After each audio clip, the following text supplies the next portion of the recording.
तरफ से किस तरफ जा रहा है, ऊपर से नीचे की तरफ। और फिर जो नीचे का पानी है वो आप देखिए किस तरफ बह रहा है, ये भी किस तरफ बह रहा है आप देख सकते हैं। यहाँ ऊपर टंकी रखी हुई है और आप देख रहे हैं कि यहाँ पर भी पानी ऊपर से नीचे की तरफ आ रहा है। ये देखिए, आप देख रहे हैं, ये पानी ऊपर से नीचे की तरफ आ रहा है। इसका मतलब पानी जो हमेशा ऊपर से नीचे की ओर ही बहता है। सुप्रभात बच्चों, अभी मैंने आपको कुछ उदाहरण लाइव दिखाए और उनसे आप समझ ही चुके होंगे कि जो पानी है वो हमेशा ऊपर से नीचे की ओर बहता है। चाहे वो बारिश का पानी हो, चाहे वो नदियों का पानी हो, चाहे वो पहाड़ से झरने के रूप में गिरता हो, या फिर हमारे घरों में जो टंकी का पानी होता है वो भरने के बाद ऊपर से नीचे की ओर गिरता हो, या फिर नल का पानी भी हमेशा ऊपर से नीचे की ओर ही आता है।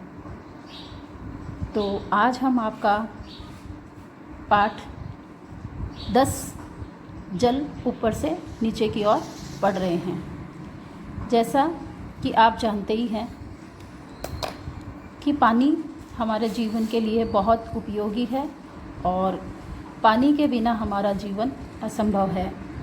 तो क्या आप बता सकते हैं कि आपने और पानी कहाँ कहाँ देखा है? आपने अपने आसपास कहाँ कहाँ बहते हुए पानी का उपयोग होते हुए देखा है? बिल्कुल ठीक, खेतों में, क्योंकि आप किसान के बेटे हो और यदि बरसात में हमने देखा है कि जो फसल है वो अपने आप ही पानी बरसात से ले लेती है। लेकिन यदि बरसात ना हो और कम या आवश्यकता अनुसार फिर फसल को अलग से पानी देने की आवश्यकता होती है। यानी कि अगर बरसात अच्छी हो जाए तो खेतों में फसलों को पानी की कोई समस्या नहीं रहती, परंतु यदि बरसात ना हो या कम हो तो आवश्यकता अनुसार फसल को अलग से पानी देने की आवश्यकता होती है। इसे ही हम सिंचाई करना कहते हैं।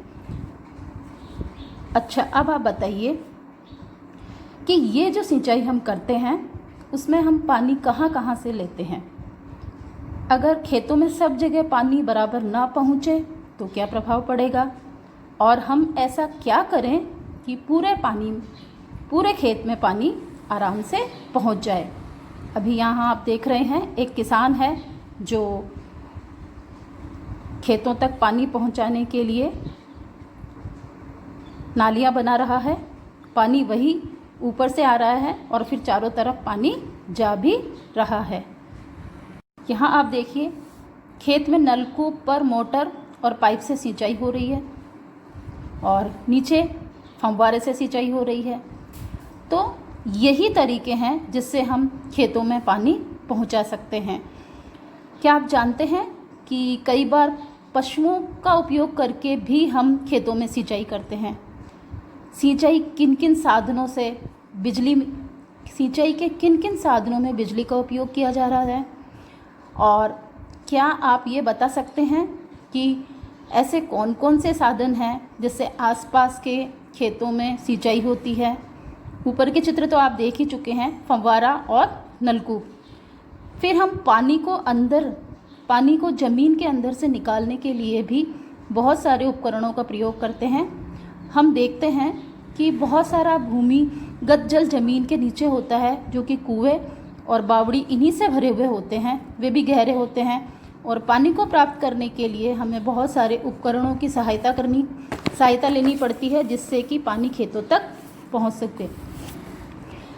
अब हम पहले ही पढ़ चुके हैं कि बहुत सारी फसलों के लिए अलग अलग मात्रा में पानी की आवश्यकता होती है। तो इसका ज्ञान तो किसान को ही होता है कि किस फसल में पानी ज़्यादा चाहिए और किस फसल में कम। जैसे कि चावल, गन्ना और धान की जो फसल है उसमें ज़्यादा पानी की ज़रूरत होती है, और मटर, चना, प्याज, ककड़ी आदि की जो फसल होती है उसमें कम पानी की आवश्यकता होती है। अब एक चित्र है, यहाँ पर देखिए नीचे, ये अब बहुत कम देखने को मिलते हैं। ये है रहट का चित्र। तो जो रहट है वो किस तरीके से चलता है या कैसा होता है, आइए हम आपको बताते हैं। रहट एक पहिए नुमा संरचना है जो उथले कुएं या बावड़ी पर लगी होती है। इसमें पानी के कई पात्र लगे होते हैं। जब ये कुएं में पानी के अंदर पहुंचते हैं तो पात्र पानी से भर जाते हैं और फिर बाहर आकर जब पहिए पर घूमते हुए ऊपर से नीचे की ओर मुड़ते हैं तो पानी कुएं की मुंडेर पर गिरता रहता है। यहाँ पानी नालियों में होकर खेतों में जाता है और इसे चलाने के लिए बैल का इस्तेमाल किया जाता है।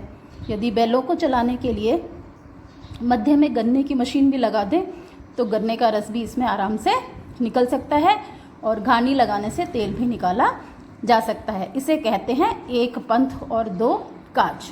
विद्युत मोटरों के उपयोग बढ़ने से बैलों का उपयोग अब कम हो रहा है। वर्तमान में कुछ लोग बैलों द्वारा डायनेमो चलाकर विद्युत उत्पादन पर छोटे छोटे प्रयोग करने लगे हैं। ऐसे क्षेत्र में अधिक शोध की आवश्यकता है। सीखा कि पानी ढलान की ओर बहता है। अलग अलग साधनों से भूमिगत पानी को सिंचाई के लिए निकाला जाता है।